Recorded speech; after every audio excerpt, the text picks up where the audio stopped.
සුබෝදෑසනක්.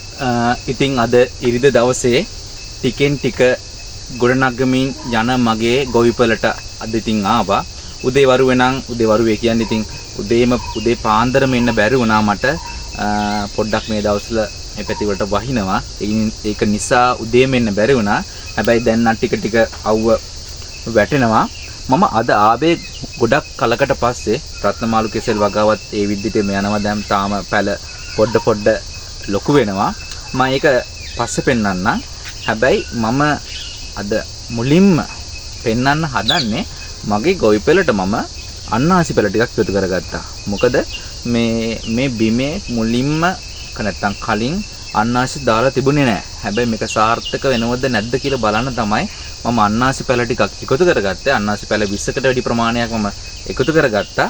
ඉතින් අපි අද ඒ වීඩියෝ එකෙන් හමුවෙමු. ඒ වීඩියෝ එකෙන් අපි මේ අන්නාසි කතාව ගැන කතා කරමු. අන්නාසි පැල ඉඳන්න ලොකුම ආසාවක් තිබුණට මට ලොකුම අභියෝගය උනේ මේ අන්නාසි පැල කොහොමද හොයාගන්න කියන එක. ඉතින් අපේ ගෙදර තිබිච්ච අන්නාසි පැල 4-5ක් තිබිලා මම ඒකත් හොයාගත්තා. හැබැයි ඒ අන්නාසි පැල 4-5 මදිනේ. ඉතින් මම කල්පනා කර ඉන්නකොට මගේ යාළුවෙක්ට මම කිව්වා මෙන්න මෙහෙම අන්නාසි පැල ටිකක් ඉඳ ගන්න ඕන. මට මෙන්න මේක හොයලා දෙන්නේ කියලා. හැබැයි යාළුවෙකුට අපේ ප්‍රදීප් තමයි මට මේ අන්නාසි පැල ටික හොයලා දුන්නේ.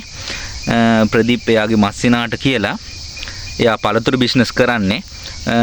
පළතුරු බිස්නස් කරනකොට අන්නාසි ගේන්න යනවනේ.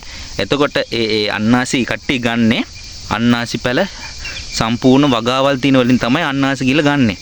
ඉතින් එයාගේ හිතවත්කම උඩ මට අන්නාසි මුර්සි අන්නාසි පැල ටිකක් හම්බුණා. මම ඉතින් මේ ටික ගෙනල්ලා ඉන්දුවා. හොඳම පැල ටිකක් තමයි මට ගෙනත් දීලා තිබුණේ. එයා මගෙන් සල්ලි ගත්තේ නැහැ අන්නාසි පැල ටිකට.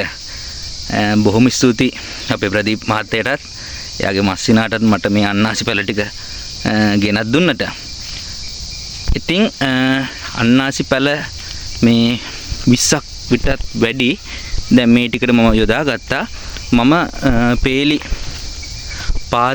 පාත්ති දෙකක් ඉඳුව අන්නාසි පැල ටිකක් පාත්ති හදාන්නේ නැතුව තව අන්නාසි පැල 5ක් විතර මම ඉඳුවා. හැබැයි මේක මුලින්ම පාත්ති හදනකොට මම වීඩියෝ වල දැක්කා ඩොලමයිට් දාලා පස් එක සම්මේ කවලම් කරලා පාත්ති සකසන ආකාරය. හැබැයි මම මේ කිසි දෙයක් කරන්නේ නැතුව තාම මම මේක ඉගෙන ගන්නවනේ. ඒක නිසා තමයි මම මුලින්ම මුකුත් නොදම මේ අන්නාසි පැල ටික ඉඳුවේ.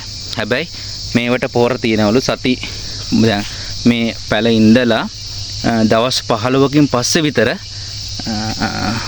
පොහොර දාන්න කියලා තමයි වීඩියෝ වලත් තිබුණේ. අන්නාසි වලට විශේෂ පොහොර තියෙනවා කියලා තමයි ඒවත් කියන්නේ. අපි බලමු. දවස් 15කින් විතර මේ අන්නාසි පැල ටිකට පොහොර ටිකක් දානවා. බලන්න සුපිරිම අන්නාසි පැල ටිකක් තමයි මට හම්බුනේ. දැන් මේකෙන් අන්නාසි කැපුවට පස්සේ මේකෙන් එන මොටි වලින් අපිට තව පැල ටිකක් ගන්න පුළුවන්.